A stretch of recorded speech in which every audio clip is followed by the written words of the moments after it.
হযরতে খাদিজাতুল কুবরা রাদিয়াল্লাহু তাআলা আনহা 40 বছরের বয়সের সময় মুহাম্মদ সাল্লাল্লাহু আলাইহি সাল্লামকে বিয়ে করেছিলেন। তখন তার বয়স 25 বছর। আর আজ 40 বছর বয়সে নবীজি নবুয়ত পেয়েছেন, 15টি বছর সময় পেয়েছেন রাসূলকে কাছে থেকে দেখার। হযরতে খাদিজা যখনই দ্বীনের দাওয়াত পেলেন, ও দেখা আল্লাহকে বিশ্বাস করতে হবে, মুহাম্মদ সাল্লাল্লাহু আলাইহি সাল্লামের নবুয়ত মানতে হবে, এই প্রশ্ন যখন সামনে এলো, হযরতে খাদিজা কোনো প্রশ্ন তোলেন নাই, এক মুহূর্ত দেরিও করেন নাই, সঙ্গে সঙ্গে পড়ে নিয়েছেন লা ইলাহা ইল্লাল্লাহু মুহাম্মাদুর রাসূলুল্লাহ। হযরত খাদিজা বললেন আবুল কাসেম। তিনি মুহাম্মদ সাল্লাল্লাহু আলাইহি সাল্লামকে আবুল কাসেম বলে ডাকতেন, হে কাসেমের পিতা, হে কাসেমের পিতা। আমি ঈমান আনলাম আল্লাহর উপরে যারে কোনোদিন দেখি নাই, আমি ঈমান আনলাম আপনার প্রতি, সেই আল্লাহর আপনি প্রেরিত রাসূল, নবী হিসেবে মেনে নিলাম। কারণ বিগত 15টি বছর আপনার সাথে থেকে আপনার মধ্যে যে আচরণ দেখেছি, এই আচরণ কোনো সাধারণ মানুষের হতে পারে না। আপনি অবশ্যই আল্লাহর নবী, আমার কোনো সন্দেহ নাই। রাসূলুল্লাহ যা করেছেন, চারিত্রিক বিপ্লব করেছেন, তার কৈশোর, তার যৌবন ওই জনগণের মধ্যেই হয়েছে। আল্লাহ তাআলা সিরিয়া থেকে নবী এনে মক্কায় চাপায় দেন নাই, মিশর থেকে নবী এনে মক্কার উপরে চাপায় দেন নাই। ওই সমাজেই তিল তিল করে তিনি বড় হয়েছেন মানুষের মাঝে। আর মানুষেরা এক পর্যায়ে মুহাম্মদ এই নামটা ভুলেই গেল, তাকে ডাকা শুরু করলো আল আমিন বলে। সুবহানাল্লাহ, এটা নবুয়ত পাওয়ার অনেক আগে তাকে ডাকতো আল আমিন। বিপদে পড়লে বলতো চলো আল আমিনের কাছে যাই, ঝগড়া হলে বলতো চলো আল আমিনের কাছে যাই, আমানত রাখতে হবে চলো আল আমিনের কাছে যাই। তার নামই লোকেরা ভুলে গেল, এক পর্যায়ে নাম প্রচারিত হলো আল আমিন, মানে কি? বিশ্বাসী। তিনি নিজেকে তিল তিল করে পড়েছেন, আল্লাহ তাআলা গড়ে তুলেছেন তাকে। হযরতে খাদিজা তার প্রতি ঈমান আনলেন। রাসূলুল্লাহ দাওয়াত দিলেন তার বন্ধু, যার সাথে তার বন্ধুত্ব ছিল 20 বছরের, হযরতে সাইয়েদুনা আবু বকর রাদিয়াল্লাহু তাআলা আনহু, 20 বছরের বন্ধু। হযরত আবু বকরের কাছে রাসূলুল্লাহ যখন দাওয়াত দিলেন যে আমি আল্লাহ রাসূল, আমার উপর ঈমান আনো, এক আল্লাহর উপর ঈমান আনো, হযরত আবু বকরও এক মুহূর্ত দেরি করেন নাই, বলেছেন আপনি অবশ্যই আল্লাহর নবী, আমার তো কোনো সন্দেহ নাই এর মধ্যে। সুবহানাল্লাহ।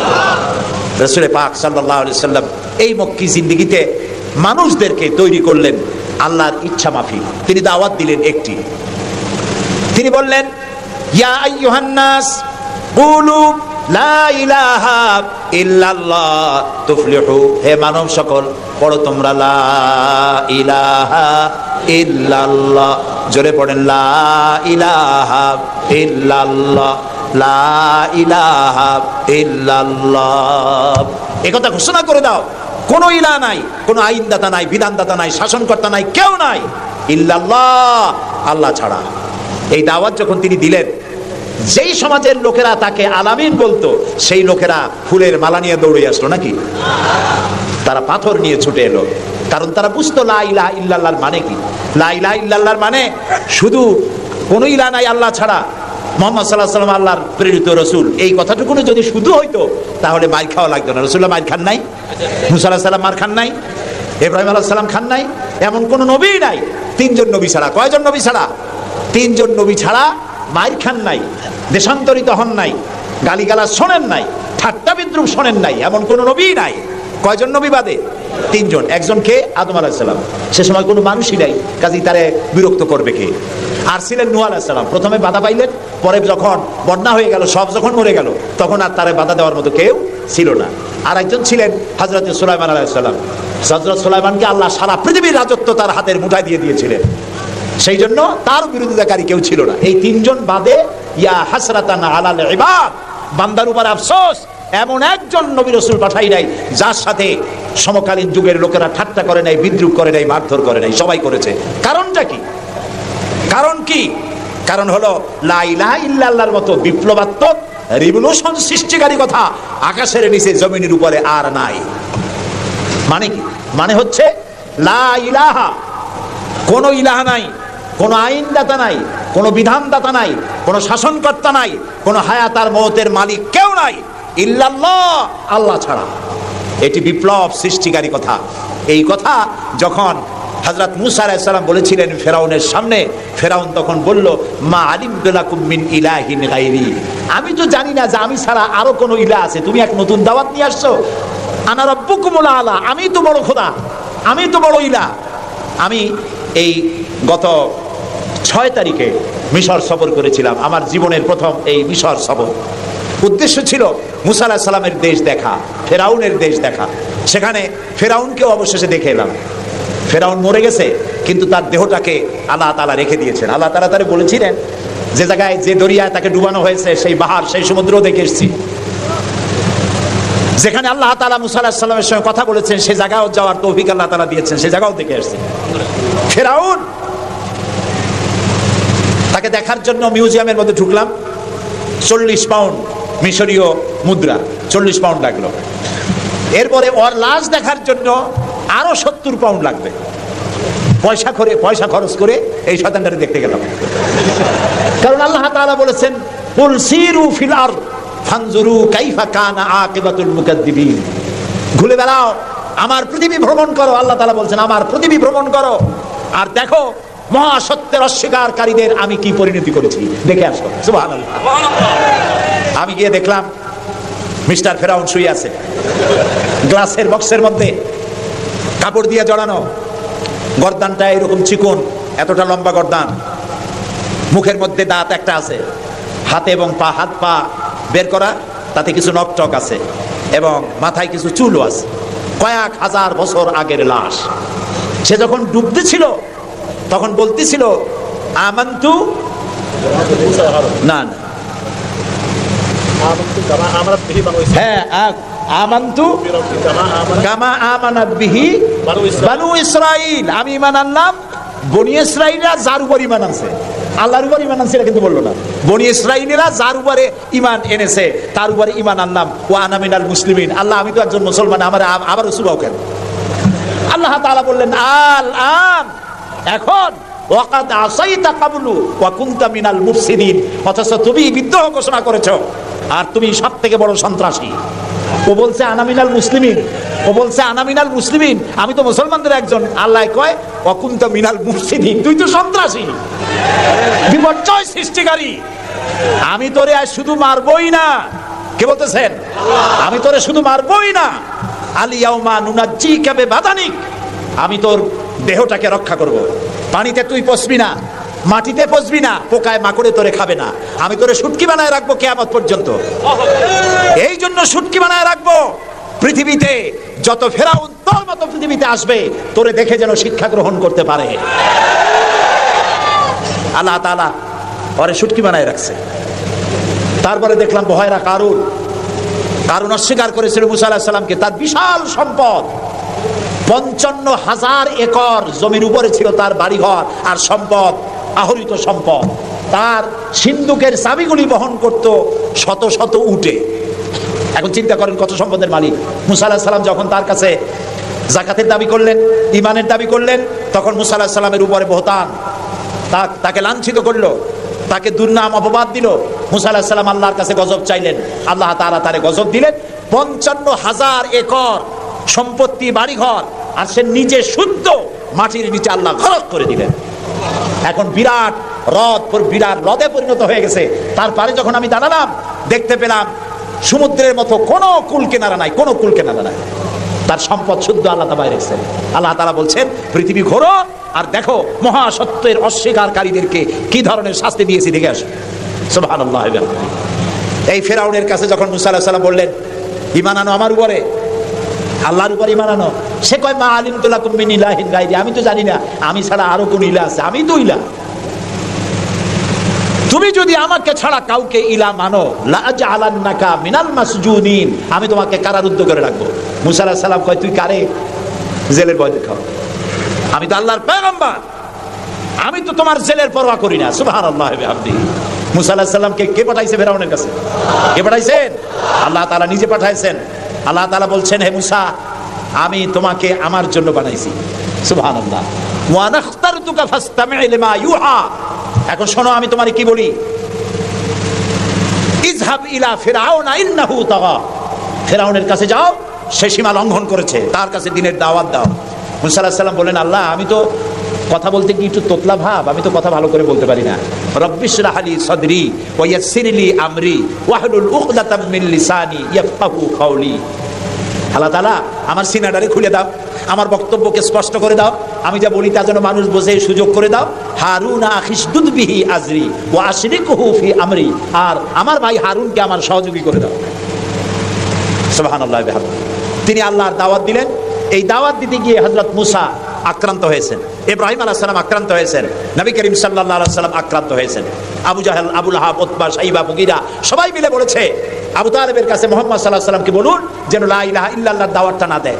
এই দাওয়াতটা যদি না দেয়, যত বড় সুন্দরী মেয়ে উনি পছন্দ করবেন তার সাথে বিয়ে দিয়ে দেব। টাকা চাই, সোনা চাই, সব দেব। নেতৃত্ব চাই, তাও দেব।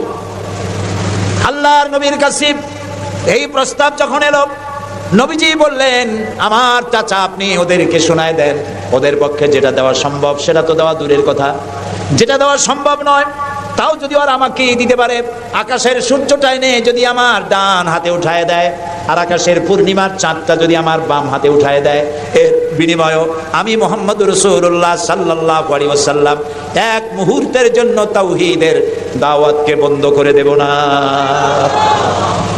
নবী করিম সাল্লাল্লাহু আলাইহি ওয়াসাল্লাম মক্কি জিন্দেগিতে মানুষের কাছে কালেমার দাওয়াত পৌঁছালেন।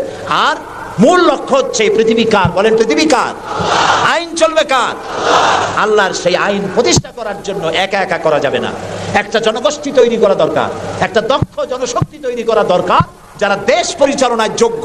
এরকম লোক রাসূলুল্লাহ মক্কির জীবনে 13 বছরে দক্ষ একটা জনগোষ্ঠী তৈরি করে ফেললেন। সুবহানাল্লাহ। দেখছেন দক্ষ কারে কয়? আবু বকর, ওমর, ওসমান, আলী, খাব্বাব, খুবাইব, আমের, তালহা, জুবাইর, আবু উবাইদা ইবনুল জাররাহ রিদওয়ানুল্লাহি তাআলা আলাইহিম আজমাইন। এই সব লোক তৈরি হয়ে গেল। সুবহানাল্লাহ। এই সব লোক তৈরি হয়ে যাওয়ার পর যে উদ্দেশ্যে রাসূলকে পাঠানো হয়েছিল সেই উদ্দেশ্য এখন কার্যকরী হচ্ছে। আমরা তো উল্টোপাল্টা কাম করি। 12ই রবিউল আউয়াল আসলেই পতাকা দিয়ে রাজধানী সাজাই। 12ই রবিউল আউয়াল আসলেই বিরাট একটা মিছিল কোন একজন লোককে সামনে রাখা, তারপর একটা মিছিল শুরু হয়ে গেল। তোমপে লাখো সালাম, কতগুলা পতাকা নিয়ে লাখো সালাম দিলাম, হাজার হাজার গাড়ি নিলাম, লোকজন নিলাম। এরপরে এক জায়গায় বসে নবী সালাম আলাইকা, ইয়া রাসূল সালাম আলাইকা, গরম গরম জিলাপি। রবিউল আউয়াল শেষ, রাসূলুল্লাহর মহব্বত শেষ। বিশ্বাস করুন, এই সমস্ত জিনিস দিয়ে মূল টার্গেট থেকে মুসলমানদেরকে সরিয়ে দেওয়া হচ্ছে। আপনারা আমাকে জবাব দেন, যারা এই সব কাজ করে তারা বলে রাসূলুল্লাহর ভালোবাসায় করি। আপনি কি পারবেন রাসূলুল্লাহর লাখো সাহাবীদের মধ্যে একজন সাহাবীও রাসূলুল্লাহকে যে ভালোবাসা দিয়েছেন, পৃথিবীর সব মুসলমান একত্রিত হয়ে অতটা ভালোবাসা কেউ কি দিতে পারবে? পারবে? এবার বলেন, সাহাবীরা এরকম কোন মিছিল করেছেন রাসূলুল্লাহর জন্মদিনে? তার জন্মদিবস পালন করেছেন? করেন নাই। যেটা হাদিসে নাই আমরা তা করতে পারি না। যে মিলাদ এখন পড়া হয়, যে সিস্টেমে পড়ানো হয়, একত্রিত হয়ে নবী সালাম আলাইকা, রাসূল সালাম আলাইকা, সাহাবীরা এরকম করেন নাই, তাবেঈনরা করেন নাই, তাবেঈনরা করেন নাই। মিলাদের এই সিস্টেম চালু হয়েছে রাসূলের ইন্তেকালের অন্তত 600 বছর পর। ফাইনা তাযহাবুন, কোথায় চলছি আমরা? রাসূলের মূল অনুষ্ঠান ছেড়ে দিয়ে, মূল কাজ ছেড়ে দিয়ে ভিন্ন পথে প্রবাহিত হচ্ছি। আমাদেরকে বিভিন্ন শব্দের মার প্যাচে সিরাতুন নবী করব না মিলাদুন নবী করব, মিলাদ পড়বো তো দাঁড়ায় পড়বো না বসে পড়বো, এই সমস্ত চক্করের মধ্যে ফালাই দিয়া টার্গেটে যাওয়ার পথের থেকে আমাদেরকে বাধাগ্রস্ত করা হচ্ছে। প্রিয় ভাই সব, নবী করিম সাল্লাল্লাহু আলাইহি ওয়াসাল্লাম জনশক্তি তৈরি করে ফেললেন, একটা রাষ্ট্র চালাবার মতো লোক তৈরি হয়ে গেল। আপনি যদি এই যে আর্মি ট্রেনিং হয়, শীতকালীন মহড়া হয়, আর্মি ট্রেনিং হয় কেন? এত পয়সা দিয়ে আর্মি টিকায় রাখা হয় কি জন্য? কি জন্য? দেশ রক্ষার জন্য। আমরা তো সবাই দেশপ্রেমী, আমরা দেশ রক্ষা করতে তো আমরাই পারি। আর্মিদেরকে এত পয়সা খরচ করে করানো হচ্ছে কেন? এই জন্য করানো হচ্ছে, যখন যুদ্ধ বাঁধবে তখন আপনি অস্ত্র চালাইতে পারবেন না, অস্ত্র চালাবার মতো যোগ্যতা সম্পন্ন লোক গভর্নমেন্ট তৈরি করে, প্রতিরক্ষা বাহিনী তৈরি করে, যাতে করে কোন দেশ আমার স্বাধীন ভূমির উপরে আঘাত করতে না পারে। সেই জন্য এখন এটাকে পরিচালনার জন্য ট্রেনিং দেওয়া হয়। মুসলমানদেরকে আল্লাহ তাআলা কোরআনের মাধ্যমে, ইসলামের মাধ্যমে, হাদিসের মাধ্যমে তাদেরকে ট্রেনিং দেওয়া হয়। জমিন আল্লাহর, আইন চলবে আল্লাহ। আইনের ইমপ্লিমেন্টের জন্য, সে আইন প্রয়োগ করার জন্য দক্ষ যোগ্য জনশক্তি প্রয়োজন। রাসূলুল্লাহ নিজের সোহবত দিয়ে ধন্য করেছেন সাহাবায়ে কেরামদেরকে, তাদেরকে তৈরি করতে সক্ষম হয়েছেন। 13 বছর চলে যাওয়ার পর আল্লাহ পাক তাকে হিজরত করার অর্ডার করলেন। এবার রাসূলুল্লাহ মদিনায় চলে আসলেন। মদিনায় এসে ইসলামী রাষ্ট্রের ঘোষণা দিলেন। সুবহানাল্লাহ বলেন। এবার রাসূলুল্লাহ প্রেসিডেন্ট, এবার রাসূলুল্লাহ কি? প্রেসিডেন্ট, রাষ্ট্রপতি। আর তার সংবিধান হলো কোরআন। সংবিধান কি? কোরআন। কোরআনের আইন চালু করে দিলেন। তিনি রাষ্ট্রপ্রধান হলেন। সমাজ থেকে চুরি, ডাকাতি, জিনা, ব্যভিচার, হত্যা, ধর্ষণ সব দূরীভূত হয়ে গেল। আজ মানুষ দরজা খুলে ঘুমাবার সুযোগ পেয়ে গেল। নবী করিম সাল্লাল্লাহু আলাইহি ওয়াসাল্লাম ঘোষণা করলেন, খায়রুল কুরুনি কারনি, সর্বশ্রেষ্ঠ যুগ হলো আমার যুগ। রাসূলের যুগ হলো শ্রেষ্ঠ যুগ। সমাজ থেকে চুরি ডাকাতি নির্মূল হয়ে গেল কোরআনের আইন চলার কারণে। যারা বিরোধিতা করছিল তারাও দেখলো যে মুহাম্মদ সাল্লাল্লাহু আলাইহি ওয়াসাল্লামের সাথে আমরা খামখাই বিরোধিতা করেছি, উনি তো আমাদের বিরোধী লোক না, উনি তো আমাদের ধর্মের বিরুদ্ধে লোক না, উনি তো দেশে আইন দিয়েছেন এমন যে আইনের মাধ্যমে মানুষ তার নিজের ধর্ম পালন করতে পারে, চুরি করে না, ডাকাতি করে না, মানুষ খাবার পায়, পরার পায়, থাকার পায়, সবকিছুর গ্যারান্টি পেয়েছে। আল্লাহ তাআলা তখন একটি সূরা নাজিল করলেন। আল্লাহ তাআলা সূরা নাসর নাজিল করলেন, ইযা জাআ নাসরুল্লাহি ওয়াল ফাত ওয়ারাআইতান নাসা ইয়াদখুলুনা ফি দীনিল্লাহি আফওয়াজা।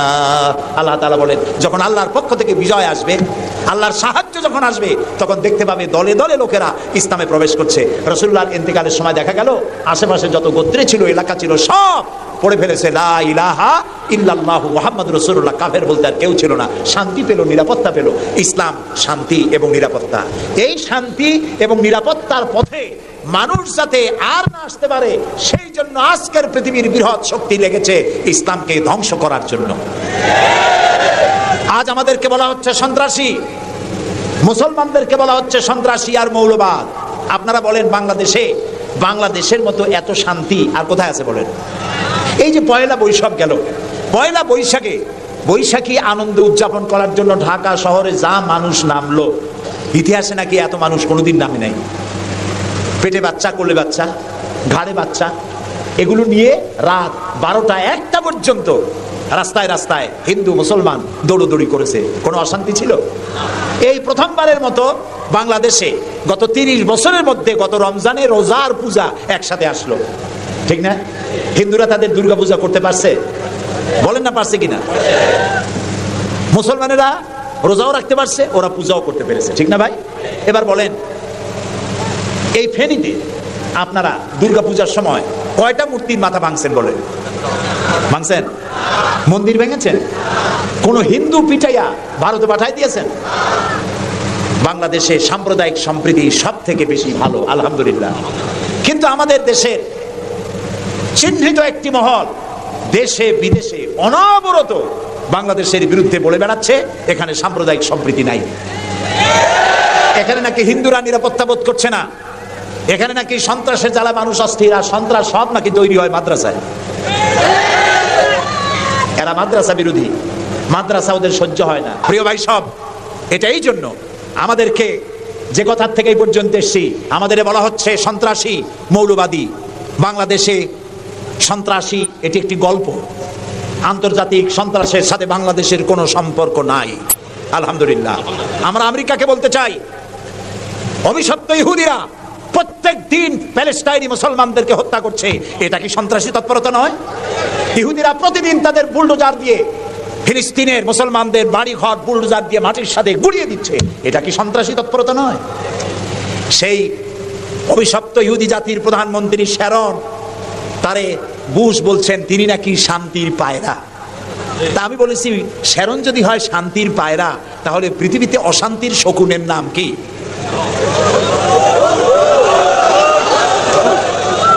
আপনাদের ফতোয়াই কার্যকরী হোক।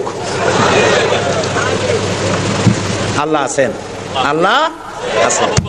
ও তো ভালো, ফেরাউন ওর থেকে শক্তিশালী ছিল, নমরুদ ওর থেকে শক্তিশালী ছিল।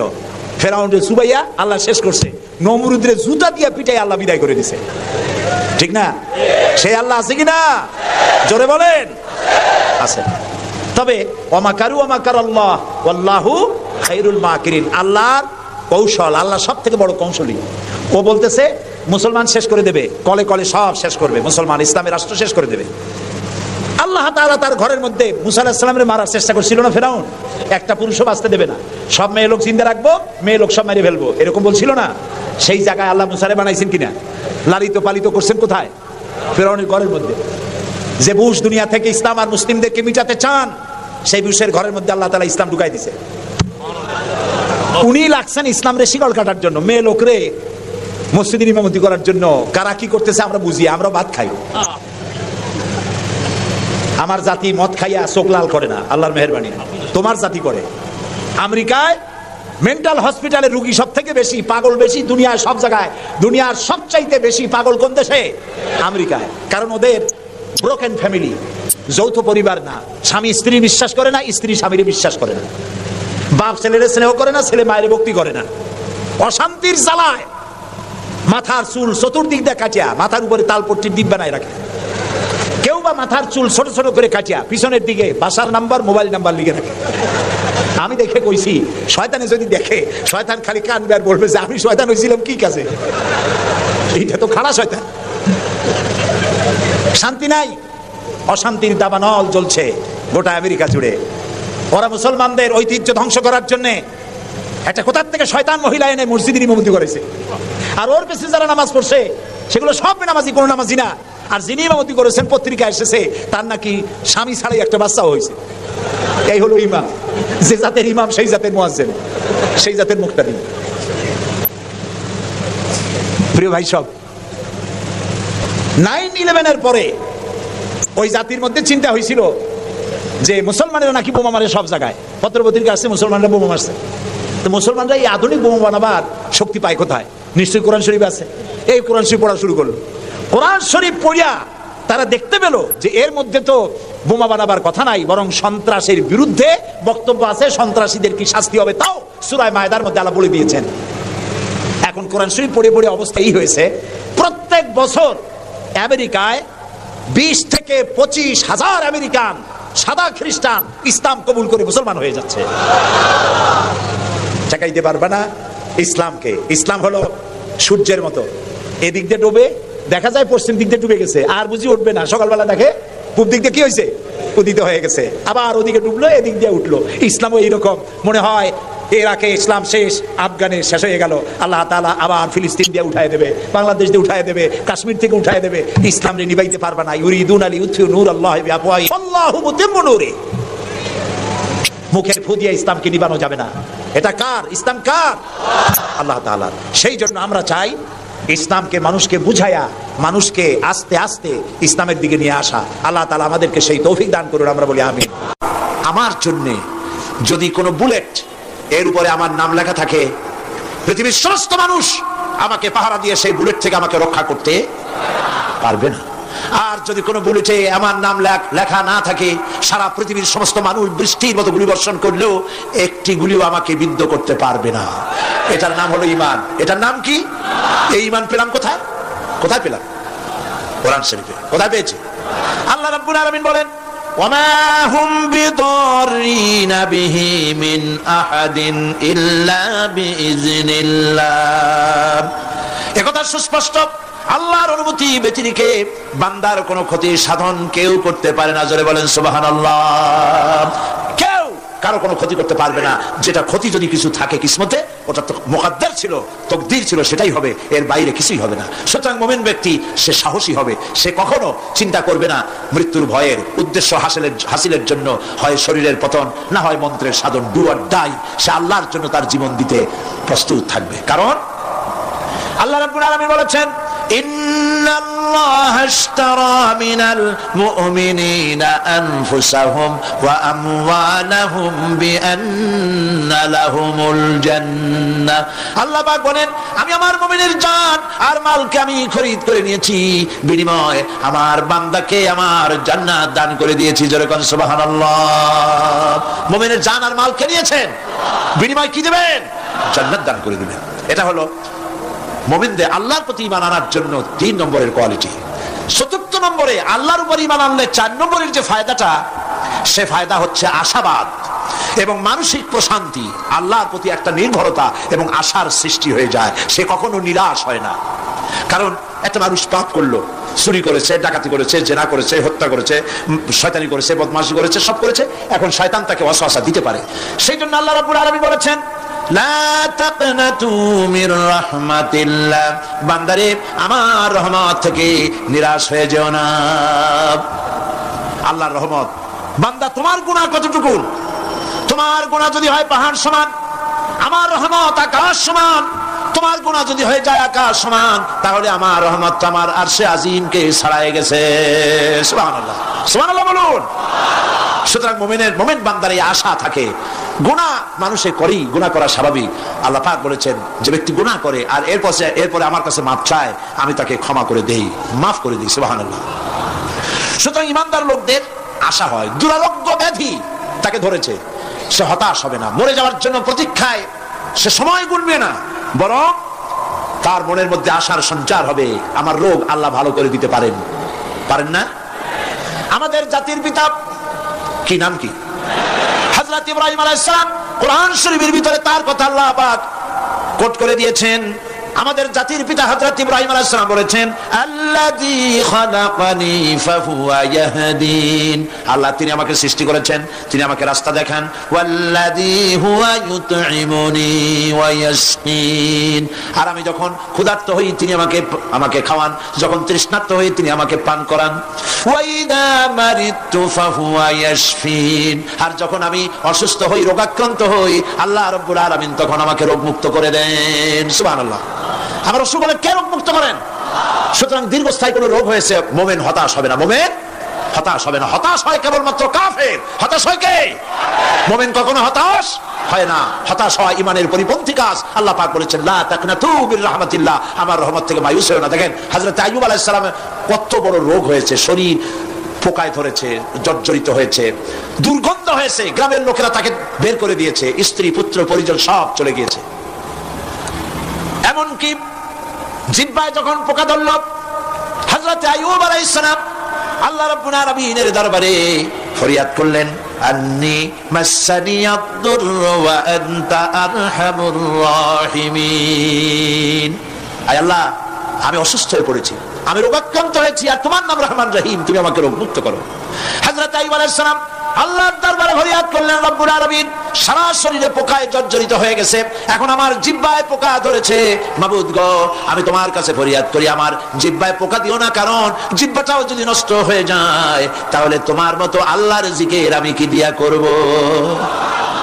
হযরত আইয়ুব আলাইহিস সালাম আল্লাহ পাকের কাছে যখন এ ধরনের ফরিয়াদ জানালেন, রব্বুল আলামিন তাকে তার রোগ মুক্ত করে দিলেন, তার স্ত্রী পুত্র সব আল্লাহ রব্বুল আলামিন ফিরিয়ে দিলেন। সুবহানাল্লাহ।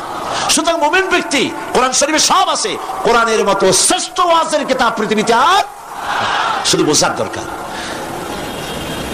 বিপদে যত বড় বিপদ আসুক, কোন বিপদে মুমিন ধৈর্য হারাবে না। হযরত ইয়াকুব আলাইহিস সালামের ছেলে ইউসুফ আলাইহিস সালামকে যখন তিনি হারায় ফেললেন, তিনি অধৈর্য হয়ে গেছিলেন নাকি? অধৈর্য হন নাই। কারণ আমি আমার বক্তৃতার সূচনায় বলেছি, আমরা কল্যাণ বুঝি না, অকল্যাণ বুঝি না। কোন বিপদ আসতে পারে আমরা হয়রান হয়ে যাই, কিন্তু বিপদের মধ্যে কল্যাণ আছে আমরা তা বুঝতে পারি না। কথা বুঝে আসছে?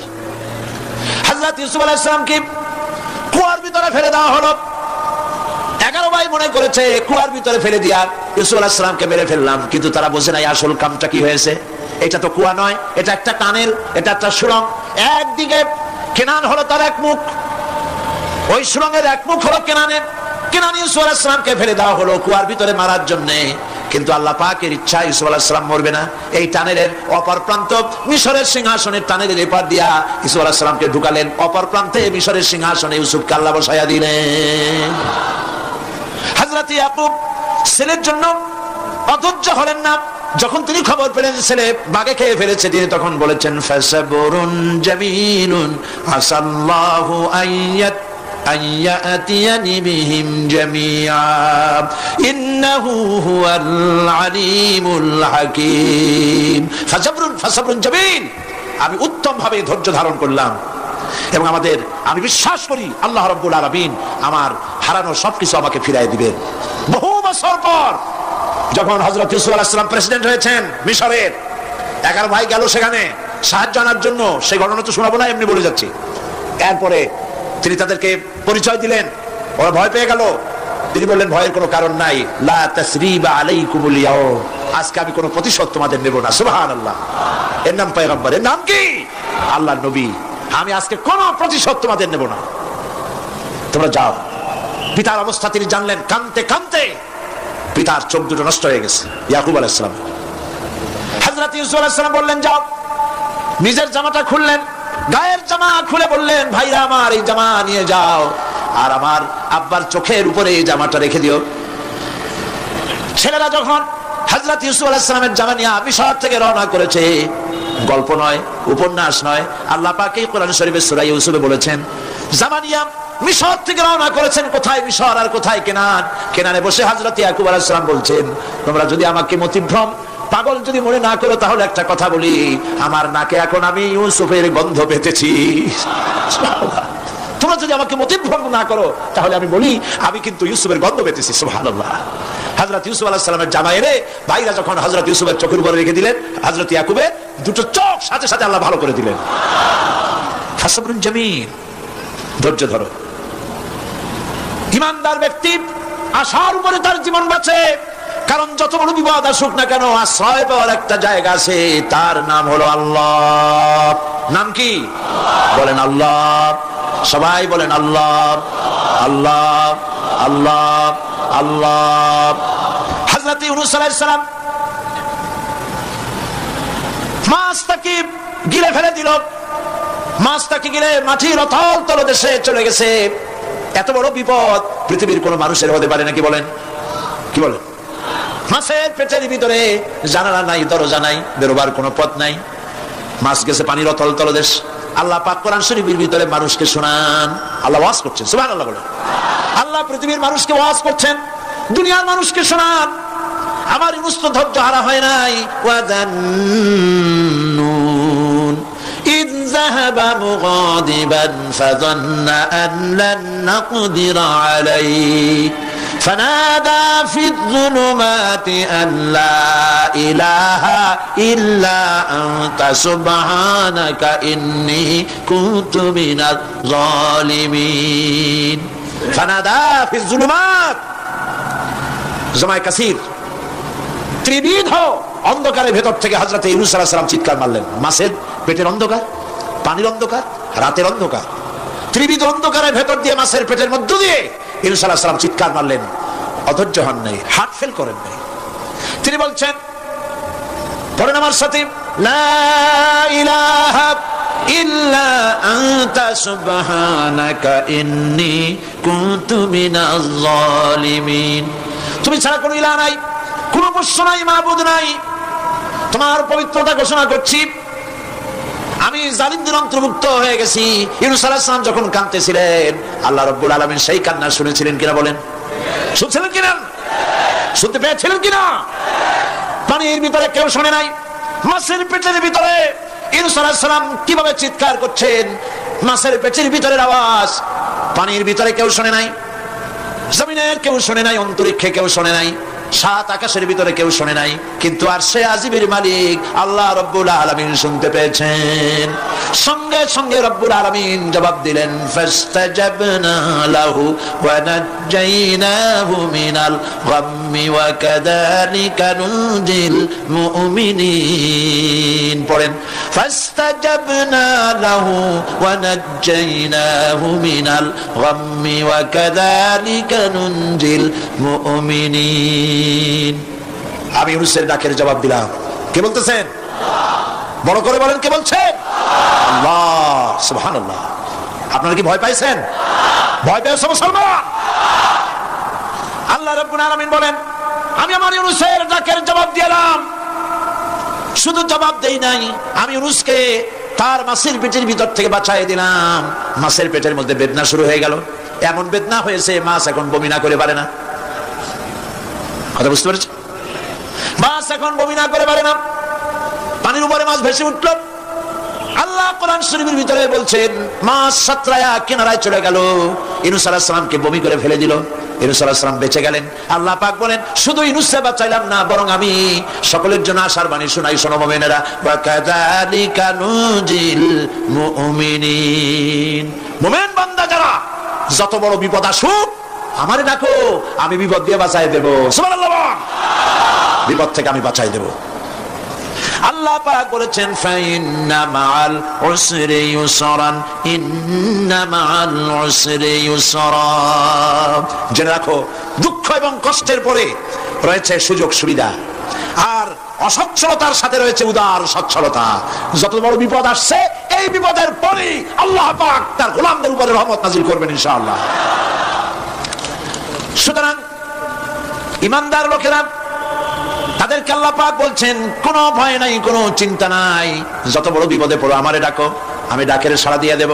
সবাই আল্লাহরে ডাকেন, সুবহানাল্লাহ ওয়ালহামদুলিল্লাহ লা ইলাহা ইল্লাল্লাহ। জোরে পড়েন সুবহানাল্লাহ ওয়ালহামদুলিল্লাহ লা ইলাহা ইল্লাল্লাহ, সুবহানাল্লাহ ওয়ালহামদুলিল্লাহ লা ইলাহা ইল্লাল্লাহ,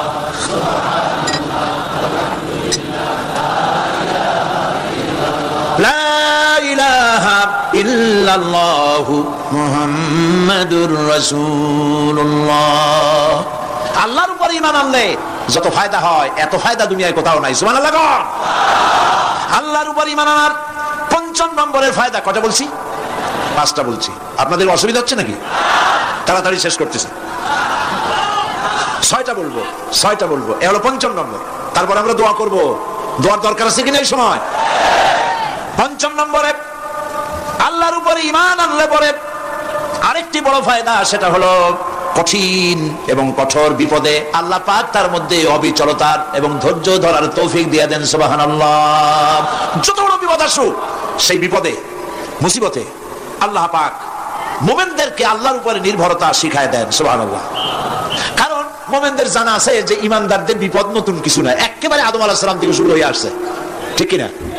আদম আলাইহিস সালামের বিপদ হয় নাই? আদম আলাইহিস সালামের বিপদ কি? শয়তান। তার বিপদ কি?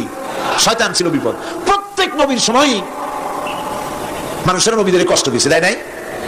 বিশ্বকবি ইকবাল বলেছেন, সতীজা কা রহা হ্যায় আজল সে তা ইমরোজ, সতীজা কা রহা হ্যায় अज़ल से ता इमरोज, चरागे मुस्तफा भी से शरारे बुलहबीस। আগমন কাল থেকে শুরু করে মুহাম্মদ সাল্লাল্লাহু আলাইহি ওয়াসাল্লামের চারাগকে, নূরকে, ঈমানকে, ইসলামকে নিভায় দেওয়ার জন্য আবু জাহেলের গোষ্ঠীরা চিরকাল চেষ্টা করেছে। সব চেষ্টা কর্পূরের মতো উড়ে গেছে, মুহাম্মদ সাল্লাল্লাহু আলাইহি ওয়াসাল্লামের চারাগ টিম টিম করে জ্বলতে রয়েছে। আল্লাহ পাক বলছেন, يريدون أن يطفئوا نور الله بأفواههم والله متم نوره ولو كره الكافرون। ওরা চায় মুখের ফু দিয়া, কারা? কাফেরেরা। ইসলাম সহ্য করতে পারে না যারা, ওরা চায় মুখের ফু দিয়া আমার আলোটাকে নির্বাপিত করে দেবে। আল্লাহ পাক বলেন, ওয়াল্লাহু মুতিম্মু নূরি, আমি আমার নূরকে পূর্ণতা দান করব, তাতে কাফির বেঈমানদের মনের ভিতরে যত জ্বালা হোক, যন্ত্রণা হোক, ওদের কলজা যত পুরুক, ইসলাম তার বিজয় পতাকা নিয়ে উঠবে, কেউ ঠেকাতে পারবে না। আল্লাহ রাব্বুল আলামিন, আল্লাহ পাক বলছেন, ওয়াকাযালিকা জাআলনা লিকুল্লি নাবিয়্যিন আদুওয়াম মিনাল মুজরিমিন। আর এমনি করে আমি সকল নবীর শত্রু বানিয়েছি সব পাপিষ্ঠ অপরাধপ্রবণ লোকদের। শুনছেন কথা? শোনেন নাই? আল্লাহ পাক বলছেন, দুনিয়ার সব নবীদের, তাদের জন্য আমি শত্রু বানাইছি কাদেরকে? যারা সব থেকে বেশি পাপিষ্ঠ, অপরাধপ্রবণ। এরা হচ্ছে নবীর দুশমন। এরা সব নবীদের সাথে দুশমনি করেছে। আজও দেশের আলেমদের সাথে দুশমনি করে সবচাইতে বড় পাপিষ্ঠরা। এটা কোরআন। এটা কি? কোরআন। জোরে বলেন, এটা কি? আল্লাহ রাব্বুল আলামিন বলছেন, ওয়া কাযালিকা জাআলনা লিকুল্লি নাবিয়্যিন আদুওয়াম মিনাল মুজরিমিন। সব পাপিয়া, পাপিষ্ঠরা আমার দ্বীনের দাওয়াত যারা দেয়, তাদেরকে জীবনের দুশমন মনে করে। কেন? শোনেন, আমি কার ওয়াজ শোনাচ্ছি? কার ওয়াজ শোনাচ্ছি? আমার আল্লাহর ওয়াজ। অপরাধটা কি? নবীদের বিরুদ্ধে, নবীর ওয়ারিস, ওয়ারাসাতুল আম্বিয়া কারা? তো তাদের বিরুদ্ধে তাদের অপরাধটা কি? তাদের অপরাধ সম্পর্কে আল্লাহ নিজে বলেন, ওয়ামা নাকামু মিনহুম ইল্লা আন ইউমিনু বিল্লাহিল আজিজিল হামিদ। এদের বিরুদ্ধে অ্যাকশন নেওয়ার আর কোন অপরাধ ওদের নাই। ওদের একমাত্র অপরাধ, ওরা আল্লাহর জমিনে আল্লাহর আইন প্রতিষ্ঠা করতে চায়। এটাই হচ্ছে অপরাধ। অপরাধে নবীদের শাস্তি হয়েছে, নবীরা মার খেয়েছেন, সাহাবায়ে কেরাম মার খেয়েছেন। আমরা তো সাহাবায়ে কেরামের জুতার ধুলার সমান নই, সুতরাং এগুলি আমাদের পাওনা। এই রক্তের বিনিময়, জীবনের বিনিময় আল্লাহ পাক তার দ্বীনকে প্রতিষ্ঠা করবেন ইনশাআল্লাহ। হযরতে খাব্বাব, বুখারী শুনুন, বুখারীর হাদিস। আমি কোনো কথা বানিয়ে বলি না, আমি লেখাপড়া করি, পড়াশোনা করি, চোখে দেখি, তারপরে কথা বলার চেষ্টা করি। বাজে গপ্প কিসসা কাহিনী বলার অভ্যাস আমার কোনো কালে ছিল না, নাই। রাসূল করিম সাল্লাল্লাহু আলাইহি ওয়াসাল্লামের মতো মানুষ, ওনার মতো মানুষ, আহারে, তার চাইতে শ্রেষ্ঠ মানুষ কি পৃথিবীতে আছে? তিনি মার খাইছেন না খান নাই? আহা, কিভাবে তাকে মারলো! গলায় চাদর দিয়ে পেঁচাইয়া আছাড় মেরে ফেলে দিয়ে তারপরে তাকে প্রহার করা হয়েছে। আবু জাহেল মেরেছে, বেহুশ হয়ে গেছেন হুজুর। হযরতে হামজা তখনও কাফের ছিলেন। শিকার থেকে ফিরে এসে মুহাম্মদ সাল্লাল্লাহু আলাইহি ওয়াসাল্লামের অবস্থা দেখে পায়ের রক্ত মাথায় উঠে গেছে। আপন ভাইয়ের ছেলে, আর এমন ছেলে। চলে গেলেন আবু জাহেলের বাড়ি, বললেন, আবু জাহেল, তুই নাকি মুহাম্মদ সাল্লাল্লাহু আলাইহি ওয়াসাল্লাম মারছিস, কেন মারলি? তিনি তো ভালো কথাই বলেন, সবসময় বলেন সত্য কথা বলো, মানুষের উপকার করো, এতিমকে আশ্রয় দাও, এত সুন্দর সুন্দর ভালো ভালো কথা বলেন। তার মতো ভালো মানুষ তো দুনিয়ায় দেখি নেই। মারলি কেন? তুই কি মনে করছিস যে আব্দুল্লাহ মারা গেছে বলে এতিম হয়ে গেছে মুহাম্মদ সাল্লাল্লাহু আলাইহি ওয়াসাল্লাম? তোর মনে রাখা উচিত, আব্দুল্লাহ মারা গেছে, হামজা মরে নাই। হযরত হামজা ধনুক বাইর করলেন, এক বাড়ি মারলেন মাথার উপরে, মাথা ফাটা রক্ত বেরিয়ে গেল। হামজা হন হন করে হেঁটে এলেন রাসূলের কাছে। হুজুরের অসুস্থ দেহ মুবারক কোলে উঠায় নিয়ে বললেন, বাবা, তার মস্তক মুবারক কোলে উঠায় নিয়ে বললেন, আমি আবু জাহেলের মাথা ফাটিয়ে রক্ত বের করে দিয়ে আসছি, তুমি একটু খুশি হও। হুজুর বললেন, চাচা, কার মাথা ফাটাইছেন, কার রক্ত বের করেছেন, এই কথা বলে তো আমাকে আপনি খুশি করতে পারবেন না। তিনি বললেন, বাবা, তুমি কি হলে খুশি হও? তিনি বললেন, আমি খুশি হই চাচা, তোমার মুখে যদি একটা বার আমি ঈমানের কলেমা শুনতে পাই। হযরতে হামজা বললেন, মুহাম্মদ সাল্লাল্লাহু আলাইহি ওয়াসাল্লাম, আমার বুঝতে মোটেও কষ্ট হয়নি, তুমি কোনো সাধারণ মানুষ নও। সাধারণ মানুষের প্রতিশোধে তুমি বিশ্বাসী হতে, খুশি হতে, প্রতিশোধে বিশ্বাসী হওনি, তুমি অবশ্যই আল্লাহর নবী। আমি আল্লাহকে সাক্ষী রেখে, আমি তোমাকে সাক্ষী রেখে ঈমানের কালেমা ঘোষণা করছি, লা ইলাহা ইল্লাল্লাহু মুহাম্মাদুর রাসূলুল্লাহ। ভাইরা আমার, আল্লাহর দ্বীন প্রতিষ্ঠার জন্য আমার নবীদেরকে কষ্ট করতে হয়েছে, সাহাবায়ে কেরামদেরকে কষ্ট করতে হয়েছে, আল্লাহর ওলিদেরকে।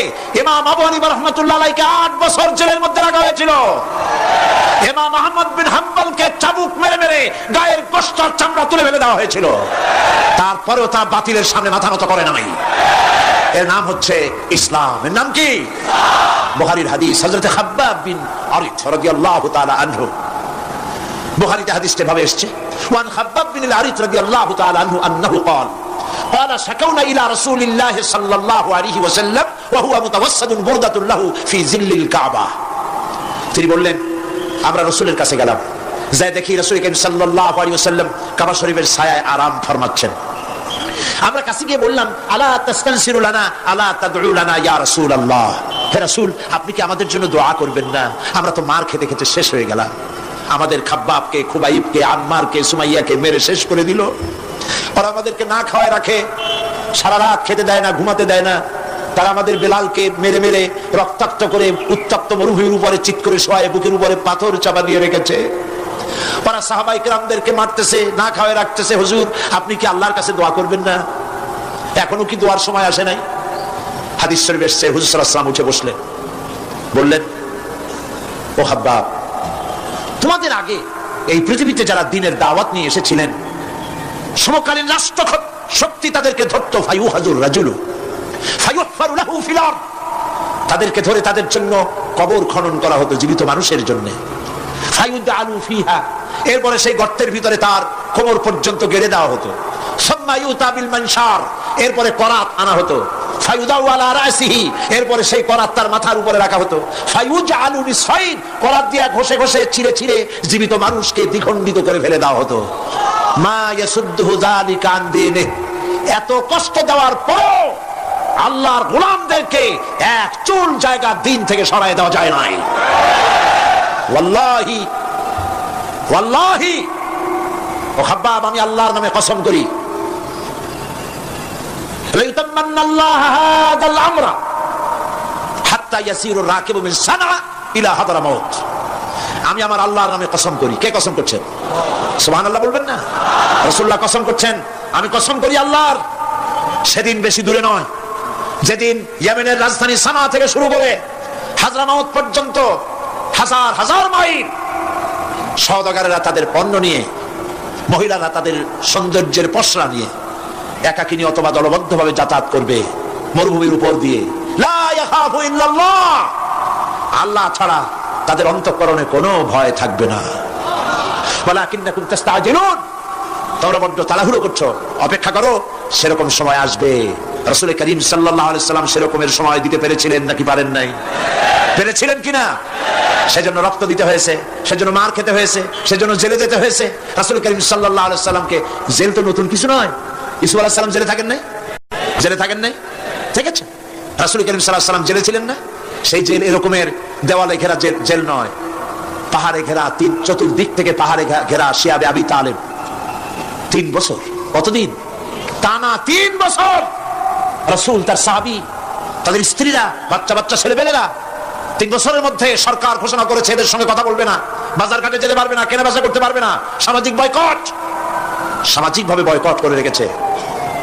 সাথে যা ছিল খাবারগুলি শেষ হয়ে গেছে, তারপরে উট ছিল, ভেড়া ছিল, খেয়ে শেষ হয়ে গেছে। এরপরে যখন কিছু নাই, উটের চামড়া ভিজাইয়া শুকনা চামড়া ভিজায় খেয়েছে। যুবকেরা ক্ষুধার যন্ত্রণায় বাবলা গাছের পাতাগুলি চাবায়ে খাইতে গিয়া কাটা ফুটে জিহ্বা থেকে রক্ত পড়েছে। বাচ্চা ছেলেবেলেগুলি মায়ের বুকে দুধ পায় নাই, না পায়া বাচ্চারা চিৎকার করে উঠেছে। এই চিৎকার, ক্ষুধার জ্বালার এই চিৎকারের আওয়াজ শুনে কাফেররা চতুর্দিকে অট্ট হাসিতে ফেটে পড়েছে। সুতরাং জেল জুলুম মুসলমানদের জন্য, আলেমদের জন্য, পীর বুজুর্গদের জন্য নতুন কিছু নয়। এই জুলম, এই অত্যাচারের পরেই আল্লাহ পাকের দ্বীন কায়েম হয়েছিল মদিনায়। রাসূলুল্লাহ বলেছিলেন, খায়রুল কুরুনি কারনি, সর্বশ্রেষ্ঠ যুগ আমার যুগ। বন্ধুগণ, আল্লাহর উপর ঈমান আনলে মানুষের ভিতরে এ ধরনের অবিচলতা আসে, বিপদে ধৈর্য ধরার হিম্মত পয়দা হয়ে যায়। সুবহানাল্লাহ বলো। মুসা আলাইহিস সালাম, কে? মুসা আলাইহিস সালাম কোরআন ওয়াজ করতেছে। সুবহানাল্লাহ বলে। গল্প করতেছি না, কোরআন শোনাচ্ছি? গল্প করতেছি না, হাদিস শোনাচ্ছি? আল্লাহ রাব্বুল আলামিন বলেন, ফিরাউন মুসা আলাইহিস সালামকে চতুর্দিক থেকে, 3 দিক থেকে ঘেরাও করেছে। একদিকে দরিয়া, 3 দিকে ফিরাউনের সৈন্যরা। কোরআন শরীফে ঘটনা এভাবে তুলতেছে, ফালাম্মা তারা আল জামআন ক্বালা আসহাবু মূসা ইন্না লামুদরাকুন। মুসা আলাইহিস সালামের সাথীরা বলছেন, হে মুসা, আমরা তো পাকড়াও হয়ে গেছি, পালাবার কোনো পথ নাই, মরছি।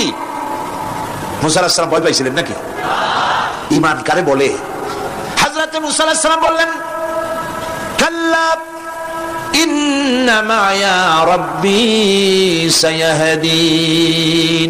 নিশ্চয় নয়, অবশ্যই নয়, রব্বি সায়াহদিন, আমার প্রভু অবশ্যই, সিন দিয়ে বোঝানো হচ্ছে অবশ্যই আমার রব আমার জন্য রাস্তা করে দেবেন। এর নাম ঈমান। সুবহানাল্লাহ বলেন। এর নাম ঈমান। চতুর্দিক থেকে বিপদ ঘনীভূত, বেরোবার কোন রাস্তা নাই, ওর মধ্য দিয়ে ওমাইয়াত্তাকিল্লাহ ইয়াজআল লাহু মাখরাজা, কোন রাস্তা নাই, চতুর্দিকে অন্ধকার। এরপরে যদি বান্দা আমার উপরে ভয় করে, আমাকে ভালোবাসে, আমাকে ভয় করে, সবর ইখতিয়ার করে, অন্ধকারের ভেতর থেকে, নিশ্চিদ্র অন্ধকারের ভেতর দিয়ে আলোর রশ্মি বের করে মুমিনদের যাওয়ার জন্য রাস্তা করে দেব। মুসা আলাইহিস সালাম বললেন, ভয় পাইও না, আল্লাহ আমাদের পথ তৈরি করে দিবেন। আল্লাহ রাব্বুল আলামিন হযরত মুসা আলাইহিস সালামকে বললেন, হাতের লাঠি দিয়া দরিয়ার উপরে আঘাত করো। মুসা আলাইহিস সালাম আঘাত করলেন। রাস্তা দরকার ছিল একটার, মুসা আলাইহিস সালামের এক আঘাতে রব্বুল আলামিন দরিয়ার ভিতরে মুসা আলাইহিস সালাম এবং তার সাথী সঙ্গীদের পারাপারের জন্য 12টা রাস্তা পয়দা করে দিলেন। গল্প না, কোরআন। রাস্তা তৈরি হয়ে গেল 12টা, সব পার হয়ে গেল। ফিরাউন তার দলবল নিয়ে আসছে। আল্লাহ রাব্বুল আলামিন বলেন, ওয়া আনজাইনা মূসা ওয়া মান মাআহু আজমাইন সুম্মা আগরাকনাল আখারিন। মূসা আলাইহিস সালামকে পার করলাম, পিছনে যারা আসতেছিল, কারা আসতেছিল? ফিরাউন। ফিরাউন আসছে তার দলবল নিয়ে। আসে রাস্তা দেখিয়া মনে করছে বাজানে তৈরি করে রাস্তা, দলবল নিয়ে নামছে। দরিয়ার মাঝখানে এলো, আল্লাহ পাক অর্ডার করলেন, কুন ব্যাস রাস্তা বন্ধ হয়ে গেল। রাস্তা কি হয়ে গেল? শুরু হয়ে গেল চুবনি। পানির ভিতরে চুবনি খাচ্ছে, নিচে যায় উপরে ওঠে, পানি খাইতে খাইতে প্যাক পোটকা মাছের মতো এরকম মোটা হয়ে গেছে। ডুবে ডুবে সব মরছে। এখন ফেরাউন একা, কেউ নাই। ফেরাউন একা। ফেরাউন পানির ভিতরে চুবনি খেতে খেতে তোমাদের ভিতর থেকে নাক একটু জাগায় আর বলে আমানতু আন্নাহু লা ইলাহা ইল্লাল্লাযী আমানাত বিহি বানু ইসরাঈল। ও আল্লাহ, তুমি ছাড়া কোনো ইলাহ নাই, আমি ঈমান আনলাম ওই আল্লাহর উপরে। বনী ইসরাঈল ঈমান আনছে যার উপরে, কাজী বনী ইসরাঈলদের পার করে দিয়েছো, আমারও পার করো আল্লাহ, তুমি রক্ষা করো। আমি তো মুসলমান, ওয়া আনা মিনাল মুসলিমিন, আমি তো মুসলমান, কলেমা পড়লাম, তারপরে চুপাও কেন? আল্লাহ রাব্বুল আলামিন বলেন আল আন, এখন ওয়াকাদ আসাইতা ক্বাবলু ওয়া কুনতা মিনাল মুফসিদিন, এখন ঈমান আনতেছো, আর এর পূর্বে আমার দিন যারা জমিনে প্রতিষ্ঠিত করতে চেয়েছে তাদেরকে জেল দিয়েছো, জুলুম করেছো, অত্যাচার করেছো, আজ তোমাকে ছাড়বো না। তোমাকে শুধু মারবই না, আলিয়াউমা নুনাজ্জিকা বিবাদানিক, আলিয়াউমা নুনাজ্জিকা বিবাদানিক, আমি তোরে শুধু মারবই না। কে বলতেছেন? জোরে বলেন, কে বলতেছেন? আমি তোরে শুধু মারবই না, আলিয়াউমা নুনাজ্জিকা বিবাদানিক, আমি তোর শরীরটারে বাঁচাই দেব। তোর শরীর পানিতে পচবে না, পোকায় খাবে না, মাটিতে পচাবে না, তোরে আমি শুটকি বানায় রাখবো। কিয়ামত পর্যন্ত দুনিয়ায় যত ফেরাউন আর ফেরাউনের বাচ্চারা আসে, তোরে দেখে যেন তারা ইতিহাস স্মরণ করে। আল্লাহ রাব্বুল আলামিন কোরআনে কারীমের মধ্যে পরিষ্কার করে মানুষদেরকে বুঝায় দিয়েছেন, আল্লাহর উপর ঈমান আনলে পরে তার হিম্মত বেড়ে যায়, মনের বল বেড়ে যায়। সুবহানাল্লাহ। হযরত রাসূল করিম সাল্লাল্লাহু আলাইহি ওয়াসাল্লাম কাফের বেঈমানেরা চতুর্দিক থেকে বাড়ি ঘেরাও করে রেখেছে, পালাবার কোনো পথ নাই। ঘুমেছিলেন তিনি, জিবরাইল এসে বলেন ইয়া রাসূলুল্লাহ, ঘুমের থেকে জাগুন, আল্লাহ আপনাকে সালাম বলেছেন আর আপনাকে হিজরত করার জন্য মদিনায় আল্লাহর অর্ডার করেছেন। বাড়ির চতুর্দিকে কাফেররা তরবারি নিয়ে দাঁড়ানো। নবীজি ঘুমের থেকে জেগে হযরত আলীকে ডেকে বলেন, আলী আমার বিছানায় আমার চাদর মুড়ি দিয়া ঘুমায় থাকো, আল্লাহ আমাকে অর্ডার করেছেন, আমি মদিনায় চললাম। হযরত আলী হুজুরের দিকে তাকায় বলেন ইয়া রাসূলুল্লাহ, আপনার বিছানায় আপনার চাদর মুড়ি দিয়ে আমি ঘুমায় থাকবো। সকালবেলায় কাফের বেঈমানেরা এই ঘরের মধ্যে প্রবেশ করে আপনার কম্বলের নিচে আমারে দেখে তারা মোহাম্মদ মনে করে আমারই তারা কেটে কেটে টুকরা টুকরা করে দেবে। আমার কোনো আপত্তি নাই, কোনো ভয় নাই, কোনো চিন্তা নাই, কোনো দুঃখ নাই, বরং আমার মনের মধ্যে এটাই তৃপ্তি হবে যে আমি আলীর জীবনের বিনিময়ে আল্লাহর নবী দুনিয়ায় বেঁচে থাকেন। নবীজি ঘরের থেকে বেরোলেন, চতুর্দিকে দেখেন কাফের বেঈমানেরা দাঁড়ানো, শত শত কাফের, হাতে তরবারি। হুজুর সাল্লাল্লাহু আলাইহি ওয়াসাল্লাম এক মুষ্টি বালু হাতে নিলেন, এক মুঠো বালু হাতে নিয়ে ফু দিয়া বালুগুলো ছেড়ে দিলেন। ঘরের চতুর্দিকে যত কাফের ছিল সবগুলির চোখের মধ্যে বালি ঢুকে গেছে। চোখের মধ্যে যদি বালি ঢোকে তাহলে কি মজা লাগে না? দুই হাত দিয়া সমানে ঘষা শুরু করছে কাফেরেরা, দুই চোখ আঙ্গুল দিয়া ঘষাঘষি করছে। এই ফাঁক দিয়া নবীজি বেরিয়ে গেলেন, একটা কাফেরও দেখে নাই নবী কোথায় গেলে। আল্লাহ পাক পরবর্তী সময় নবীজিকে শোনায় দিলেন ওয়ামা রামাইতা ইয রামাইতা ওয়ালাকিন্নাল্লাহ রামা। নবী আপনি নিক্ষেপ করেন নাই যখন আপনি নিক্ষেপ করছিলেন, আপনি তো শুধু ধুলাগুলো ধরে এমনি ছাড়ছেন। ঘরের চতুর্দিকে সমস্ত কাফেরদের চোখে বালি পৌঁছে দেওয়ার দায়িত্ব আমার কুদরত গ্রহণ করেছিল।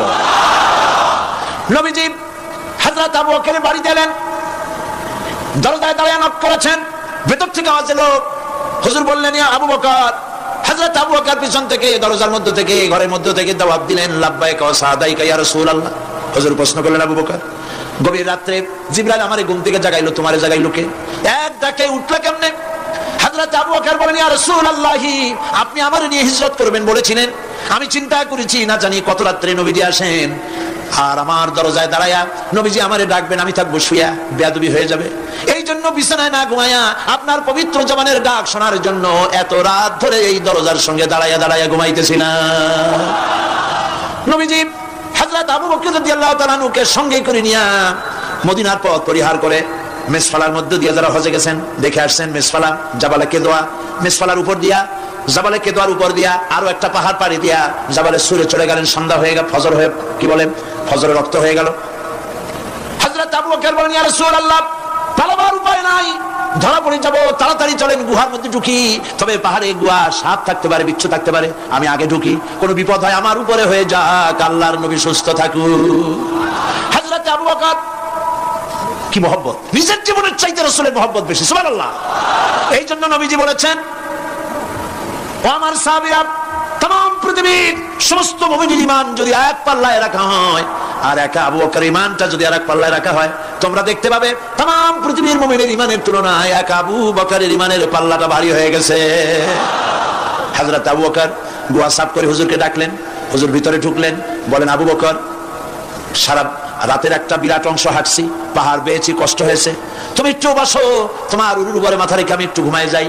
হুজুর ঘুমায় গেলেন। হযরত আবু বকর লক্ষ্য করলেন গুহার গায়ে অনেকগুলি ছিদ্র, এই ছিদ্র দিয়ে বড় বড় সাপ বেরোতে পারে, বিচ্ছু বেরোতে পারে, পাহাড়ে কি বেরোয়, ভয় পেলেন তিনি জামা ছিঁড়ে ছিঁড়ে, চাদর ছিঁড়ে ছিঁড়ে গর্তগুলি বন্ধ করতে লাগলেন। কয়েকটা গর্ত বন্ধ করা গেল না, কাপড় শেষ। এবার তিনি নিজের পা দিয়া গর্ত বন্ধ করে বসে আছেন। বিষধর এক সাপ বহু চেষ্টা করেছে বেরোবার, কোনো পথ না পেয়ে ছিদ্র পথে বেরিয়ে এসে হযরত আবু বকরের পায়ের উপরে দংশন করেছে। হযরত আবু বকর বিষের যন্ত্রণায় চোখ দিয়ে পানি পড়ছে। চোখের পানি দেখে রাসূলুল্লাহ ঘুম ভেঙে গেল। ঘুম ভেঙে হুজুর দেখেন হযরত আবু বকরের চোখে পানি। হযরত রাসূল জিজ্ঞেস করেন, আবু বকর কাঁদো কেন? বাড়ির কথা মনে পড়লো নাকি? বউ বাচ্চার কথা মনে পড়লো নাকি? কাঁদো কেন?